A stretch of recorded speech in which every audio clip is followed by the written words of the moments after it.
जय श्री गणेश दोस्तों। हमारी आज की कहानी है हिम्मत। कहानी अच्छी लगे तो प्लीज चैनल को सब्सक्राइब कर लीजिएगा। अब शुरू करते हैं कहानी। तुम्हारी हिम्मत कैसे हुई मेरी बेटी की इस ड्रेस को छूने की? अपने गंदे हाथों से तुमने इसे भी मैला कर दिया। उसे आज ही सगाई की पार्टी में पहनकर जानी है। इससे दूर हटो। सालू ने गुस्से से अपने काम वाली सविता को डांट दिया। नहीं मेम साहब, मैं तो पोछा लगा रही थी और बेबी की ड्रेस जमीन पर लटक रही थी। बस उसे ही ऊपर कर रही थी ताकि वो गीली नहीं हो। सविता ने कहा, वाह क्या बहाना बताया है। ड्रेस ऊपर रखनी थी तो पहले हाथ साफ करती, फिर हाथ पोंछकर ड्रेस को छूती। तुम्हारी तो नीयत ही खराब है। तुम लोगों से तो बात करना ही बेकार है। तुम्हें तो हमारे कपड़ों को बस खराब करना होता है। खुद को तो ढंग के कपड़े पहनने को मिलते नहीं हैं। फटे हाथ सी रहती है।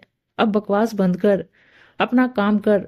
थोड़ी देर बाद सविता पानी की बाल्टी लेकर बाहर सालू की कार पोंछने को चली गई। चमचमाती कार देखकर उसका मन मचल गया।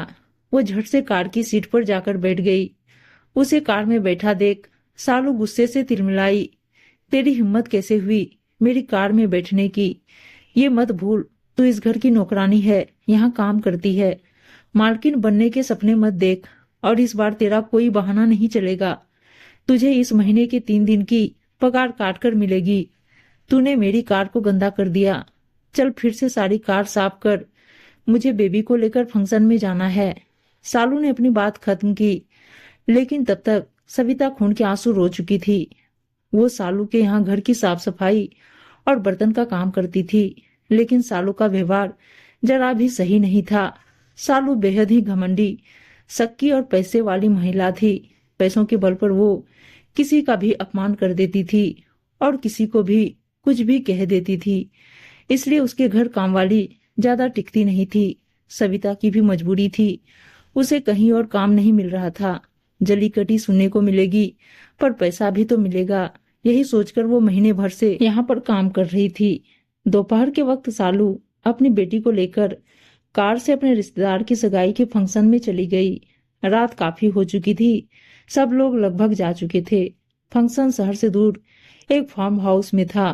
सालू भी रात को अपनी कार लेकर वापस चली, लेकिन शहर में घुसते ही उसकी कार का टायर पंक्चर हो गया। पति अतुल भी ऑफिस टूर पर गया था, इसलिए वो साथ नहीं आया था। सालू ने काफी तलाश की पर उसे आसपास कोई पंक्चर की दुकान नहीं मिली। उसके मोबाइल की बैटरी भी डाउन हो गई थी। अपनी बेटी के साथ वो सुनसान सड़क पर खड़ी थी। रात हो रही थी और मंचलों की भीड़ बढ़ रही थी। पास में ही दारू का ठेका था। आने जाने का कोई साधन भी नजर नहीं आ रहा था। वो ही बेवकूफ थी जो रात होने दी। थोड़ी जल्दी ही निकल कर आना चाहिए था, पर बार बार अपने को मन ही मन में दोष दे रही थी। फिर भी वो हिम्मत करके खड़ी थी, पर कोई मदद नहीं कर रहा था। थोड़ी दूर पर उसे कुछ रोशनी दिखाई दी। वो उसी रास्ते पर बेटी को लेकर चल दी। अभी 14 बरस की थी, पर रूप रंग और लंबाई काफी थी। उस पर गोरा रंग और लाल ड्रेस परी जैसी लग रही थी। सालू अपनी बेटी को लेकर चिंतित थी। उसने कार को वहीं लॉक किया और उस बस्ती की तरफ चल दी। बस्ती वालों की आंखें ये देखकर फट रही थी, भला आसमान की अप्सरा उनके कीचड़ में कैसे चली आ रही है। थोड़ी दूर गई थी कि सामने सविता को देखकर चौंक गई और थोड़ी आश्वस्त भी हुई। मेम साहब, आप यहाँ कैसे? और साथ में बेबी भी, जिसकी ड्रेस में कीचड़ से कई दाग लग चुके थे। उसे देखकर सविता हैरान थी। सविता, तुम यहाँ घर से इतनी दूर रहती हो? सालू ने सवाल किया। नहीं, मैं तो आपके घर के पीछे वाली बस्ती में रहती हूँ। यहाँ तो मेरी चचेरी बहन रहती है, उसी के घर मिलने आई थी। रात यहीं रुककर सवेरे जाने वाली है।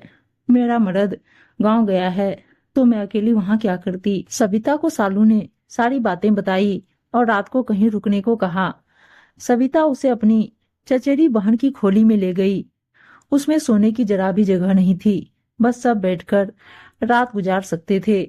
थोड़ी देर बाद खोली की बत्तियां बंद कर दी। मेम साहब, बेबी को आप इस कंबल से ढक लें, यहाँ रात को भेड़िए घूमते हैं।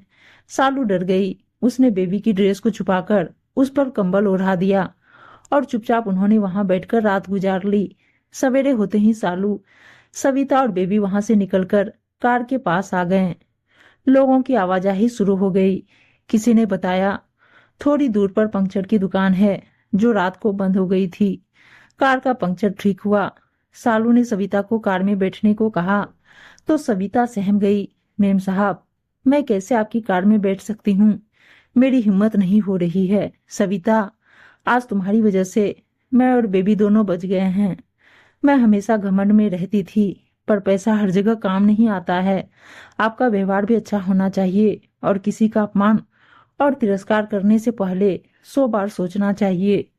आप पर जब मुसीबत आती है तो आपके अच्छे कपड़े, कार सब रखे रह जाते हैं। लोगों की दुआएं साथ ही काम आता है। आज तू नहीं मिलती तो जाने हम दोनों का क्या होता।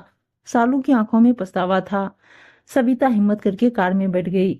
उम्मीद है दोस्तों कहानी अच्छी लगी होगी, और अच्छी अच्छी कहानियां सुनने के लिए चैनल को सब्सक्राइब और वीडियो को लाइक शेयर जरूर कर दीजिएगा। धन्यवाद दोस्तों।